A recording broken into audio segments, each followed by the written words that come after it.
Well did Tesla know that each and every individual must find his own Christ center, must contact his own source. For the doctrine of vicarious atonement is a vicious one, an escapist dream. Each must transmute his own misqualified energy. Each must carve out and travel the razor-edged path to the One. Tesla's inventions can make the journey easier, as can those of his disciples, Matthews and Carr. But only God can say to each pilgrim on the path, "Here is my gift of violet fire. Accept it. Use it. Transmute your past mistakes. Put your lower worlds in order. Then come home to me." There are those who would dispute the advantages of Tesla's inventions and present-day developments made by Matthew Carr and others who follow in Tesla's footsteps, arguing that machinery has nothing to do with discipleship.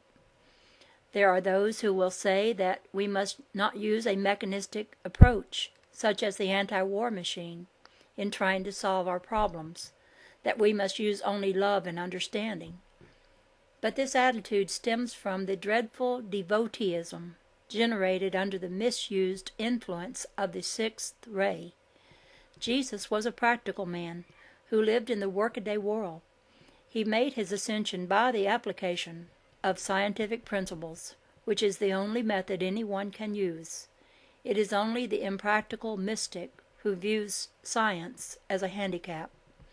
It is quite true that if men and women of good will could generate a sufficient amount of love and understanding, the course of history could be changed at once. But the change would still come about scientifically, for the energies generated in this way are simply collected by angelic forces acting as accumulators, and then poured into certain specified areas of atomic matter, freeing it from low karmic vibrations, and raising its frequency so it can function with greater freedom. There is nothing mystical in the process. There is nothing mystical about an angel.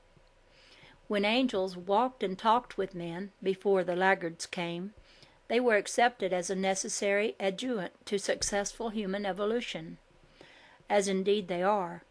They are not any more mystical than trees, rocks, soil, or rivers. They are not one whit more mystical than the pigeons in the park or Tesla's favorite dove.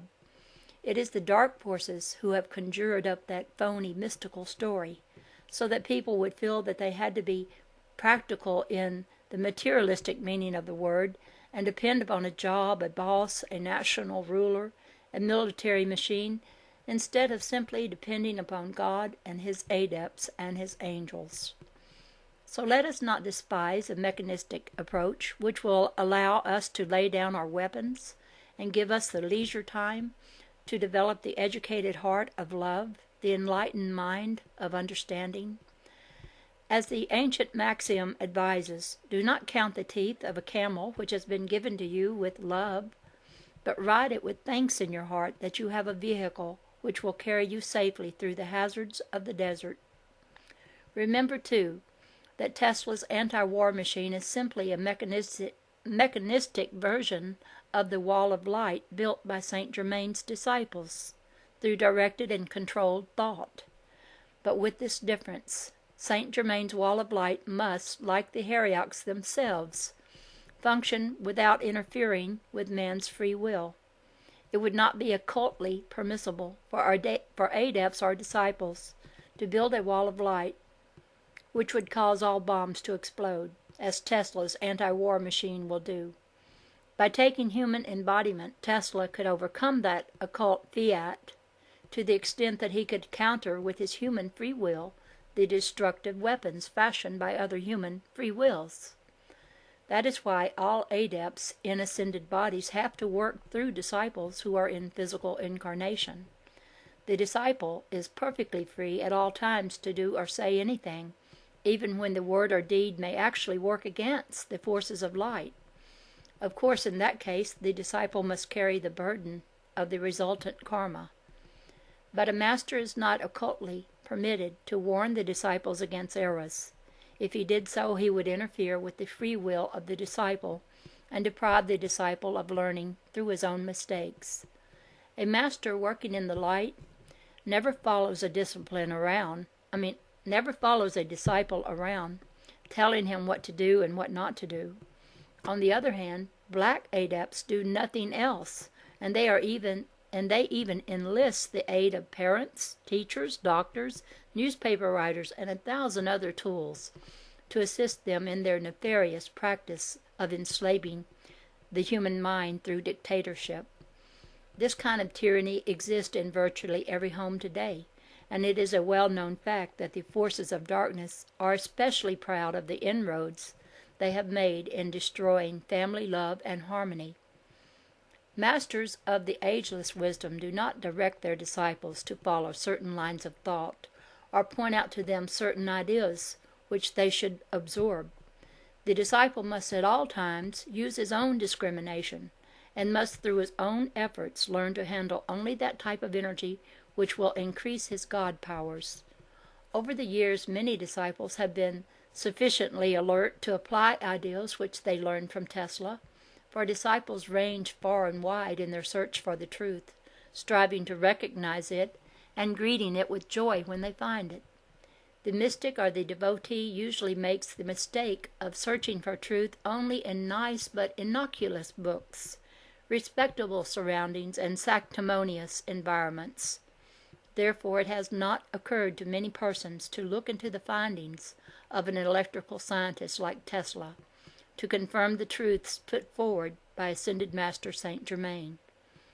One of the most interesting examples of alert searching has come to light in a story reported by Elsie Bulow, and published in Fate magazine in November 1957. Mrs. Bulow had worked with a group of Saint Germain's disciples who originally built a protecting wall of light around North, Central, and South America. Mrs. Bulow was well acquainted with the work of Tesla, and as she explains in a portion of her article quoted below from Fate, she knew his ideas could be used in a thoroughly practical manner, even by an individual.